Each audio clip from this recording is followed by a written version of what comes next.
Salut tout le monde, re-bienvenue ou bonjour, bonsoir pour deuxième journée de Deauville. C'est ça, sur LNA. Ouais. Donc le dimanche. C'est ça, donc vas-y. Donc alors, on va commencer direct. The Free World de Jason Liu. Donc ça raconte quoi déjà?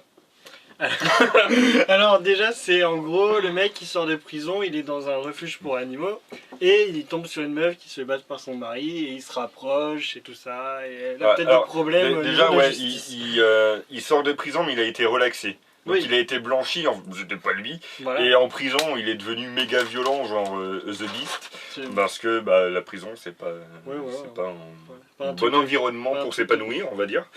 Et donc voilà, ouais, un soir il rencontre une fille qui a des problèmes. Voilà.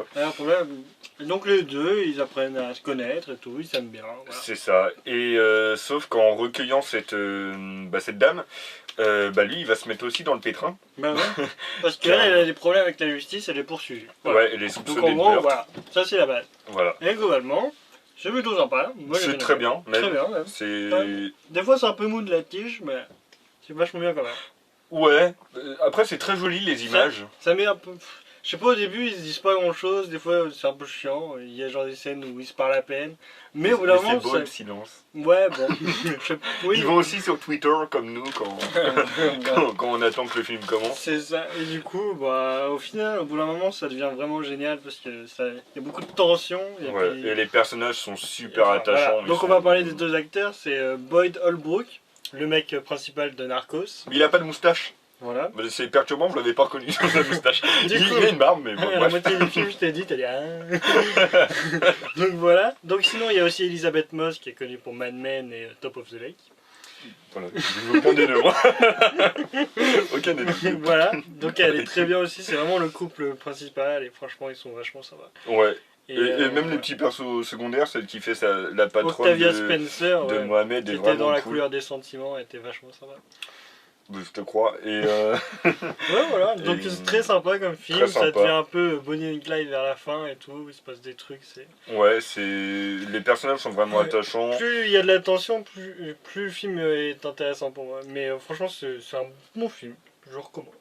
Oui, clairement, moi quand je l'ai vu, j'étais cool. Entre deux séances de pleurage avec l'œil humide, je me suis dit, ouais, c'est cool. Franchement, on a démarré ce film, enfin la journée par ce film, et c'était un bon début de journée. Triste, un bon début de journée. Voilà.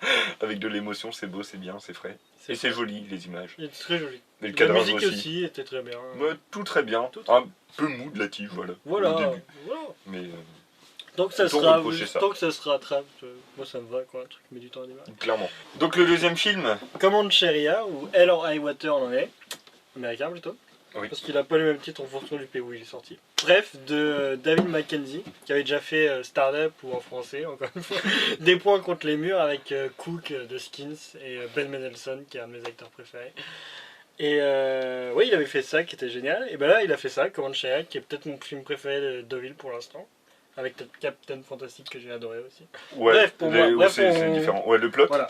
Le plot, c'est Jeff Bridges qui est un Texas Ranger, très connu, Jeff Bridges, il est un peu partout. Et du coup, Texas Ranger qui recherche deux frères qui braquent une série de banques. Chris Pine, du coup, et Ben Foster. Chris Pine, Kirk dans les derniers Star Trek, et Ben Foster, il était dans pas mal de trucs. Notamment Warcraft, cette année. Ouais, oui. Il joue qui dans Warcraft? Le mage. Qui devient méchant à la fin. Oh. Oui, bon, c'est pas le pire. Hein. C'est pas le meilleur non plus. Mais oui, voilà. Donc, pas le meilleur film vraiment de l'année un non plus. trio d'acteurs principaux qui sont vraiment ouf. Enfin, moi je comprends qu'ils sont trop. Ouais. Jeff Bridges, il est trop bien écrit et il amène le truc, il amène souvent du comique, mais vers la fin, quand il s'agit de faire des trucs plus sérieux, là, tu te rappelles que c'est un énorme acteur, quoi. Et les deux. Kirk et Ben Foster sont fous aussi. Et mise en scène efficace. Efficace, plus qu'efficace, moi j'ai trouvé ça génial. C'est magnifique à regarder comme film, franchement. Il y a tout. Le scénar aussi par le mec qui a fait Sicario, le scénar. Et oui, bon, t'aimes pas Sicario, et moi je le trouve chiant comme la pluie, mais je le trouve vachement bien quand même. Tu l'as pas fini. Bah non, il était chiant comme la pluie. Ouais, mais il y a tellement des bonnes scènes que ça vaut le coup. Ouais, bref, et donc le scénario est vachement bien maîtrisé, je trouve les dialogues vachement drôle, mais aussi tendu. C'est trop bien. J'ai trop adoré. Ouais, j'ai bien. Ouais, j'ai Puis il y a une vraiment scène bien géniale, aimé. juste une petite blague à un moment dans un restaurant avec une serveuse, mais c'est la meilleure serveuse que j'ai vue de ma vie.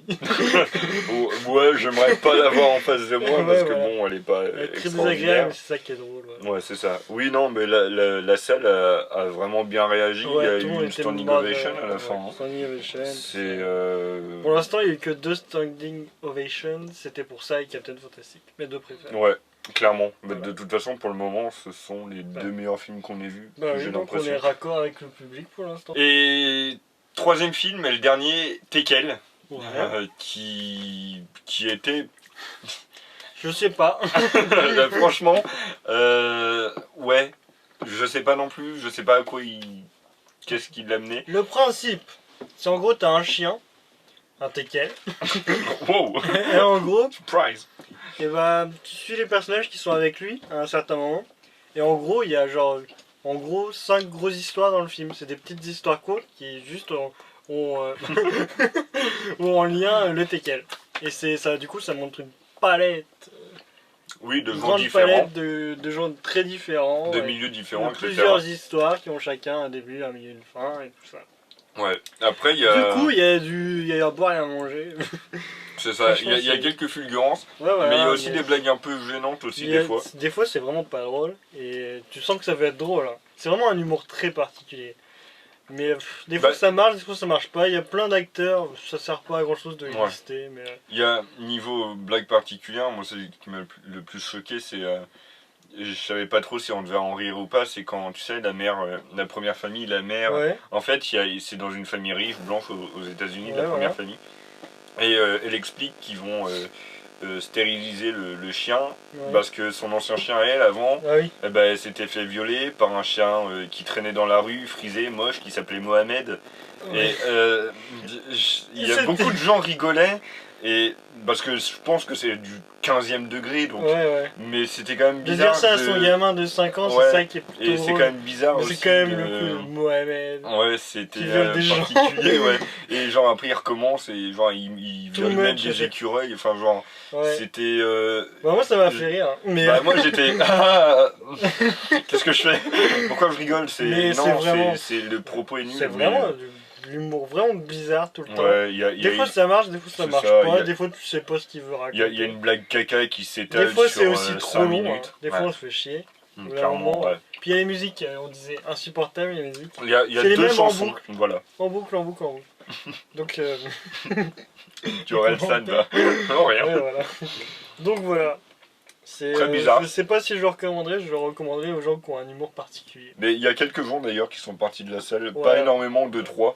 2-3. Mais pas beaucoup, mais suffisamment pour qu'on se dise, tiens, il y a quand même des gens qui. Ouais, bah après, je pouvais t'accroches ou t'accroches pas, ouais, hein, c'est ça. Complètement absurde, c'est bizarre, c'est. Ouais, et en plus, il n'y a pas de lien entre les histoires. Ouais, c'est ça qui est un peu dommage. C'est genre, t'as un noir, enfin un cut, t'as un cut.